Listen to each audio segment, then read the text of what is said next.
New trailer for House of the Dragon, the Game of Thrones spinoff, coming to HBO Max. Did you viddy? Did you viddy well? Did you see it? No. Okay. Well, look. You see the trailer. You see a bunch of Targaryens. You see a bunch of one, the name of the show is we're not even pretending to be like some kind of subtle, edgy, fantasy thing that is gonna slowly integrate the fantasy. It's not House of the Dragon right away. Bam, fuck you. This is some fantasy shit. We're gonna look at that dragon, and then I'm gonna bang my sister. Here's yes, correct. Sister banging will be a central, important plot point. So Tsukihime fans, this one's for you. Part where this dude's gonna be like, I don't know, that girl looks pretty hot, and the head of the household's gonna look at that dude and go, she's not even related to you. What are you, gay? And he's going to be like, no. And he's like, now go make out with your sister on top of this dragon throne right now. And I'll be like, fine, whatever, Dad. Battle sister wives are par for the course with the Targaryens. So this will be about that. Here's the thing. It's new show, spin-off. But there's two things about it that I've noted. One is it is based on the book Fire and Blood, which was written by George R.R. Martin, which came out 3 years ago. So it is based on his words and his script and his writing. So that's good thing one. And thing number two is D&D are not anywhere near this production. I don't know, man.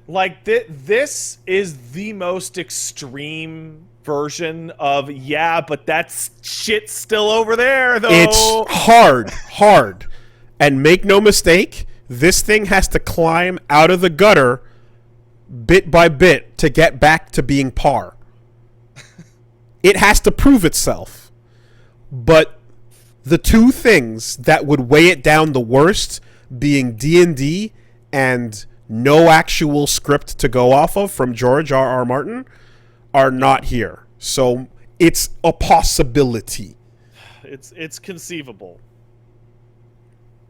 But yes, I understand that the well is poisoned.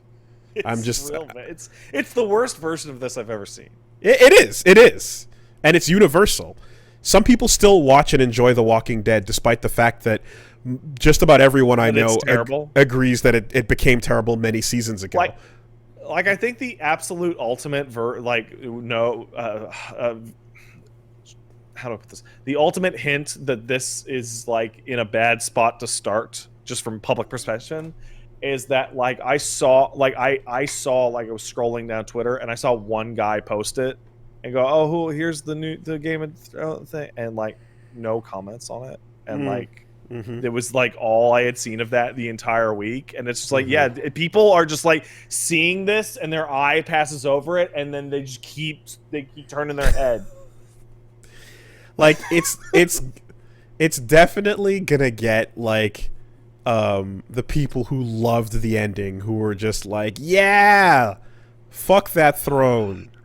Oh man, those people are gonna love it.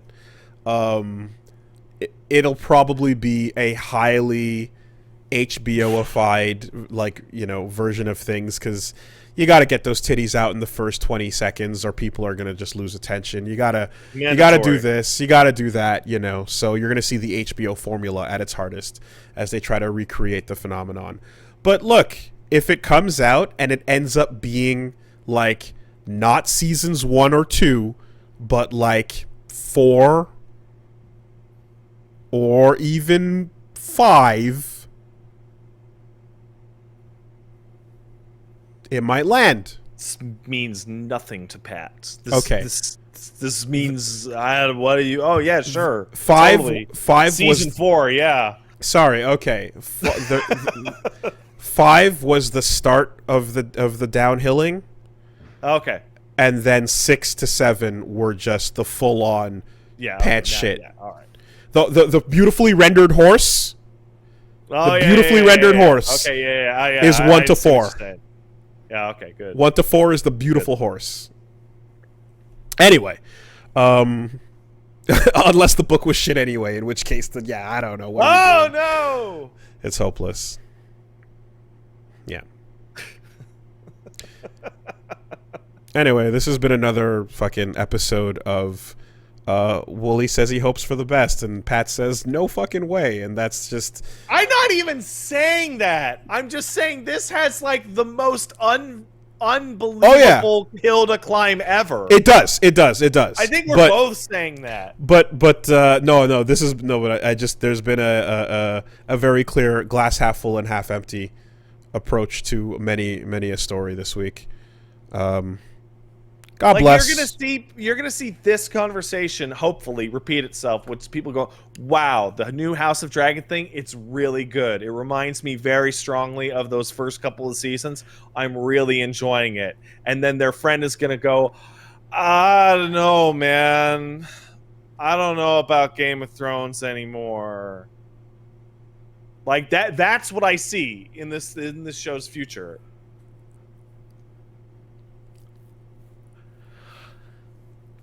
I'm gonna see how I feel when it comes out.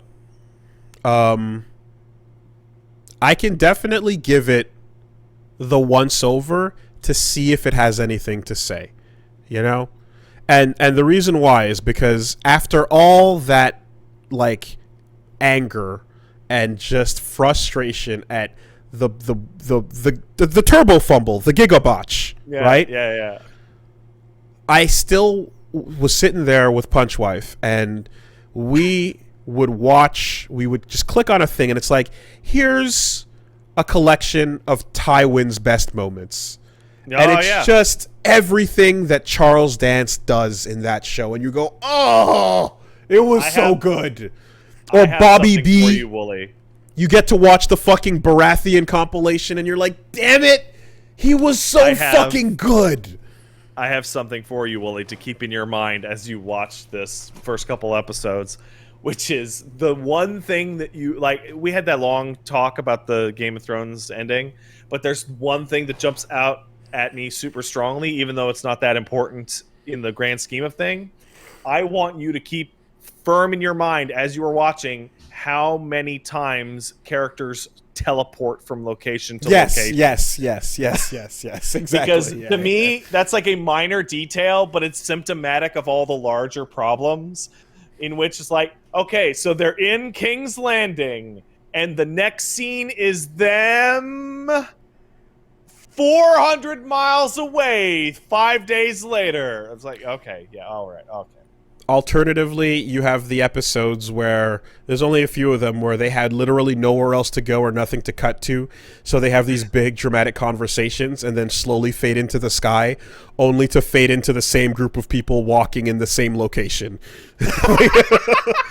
like shit that I haven't seen since the first Suicide Squad movie. Dude, like, awful. Books don't even do that. That would be the end of a chapter, and you change perspective to somebody else. Just fade to the sky and back to we're still walking. Oh. Anyway, yeah, we'll have to see. We'll have to see whether this lands or not. I'll give it the once over because those old scenes, they still get me, man. And if there's any of that juice in there, then I mean, I only watched the first season, but I still remember Tywin like butchering a deer and just talking shit. Tywin and fucking Bobby, man. That's the energy. If you get that kind of energy going, then like I'm in there.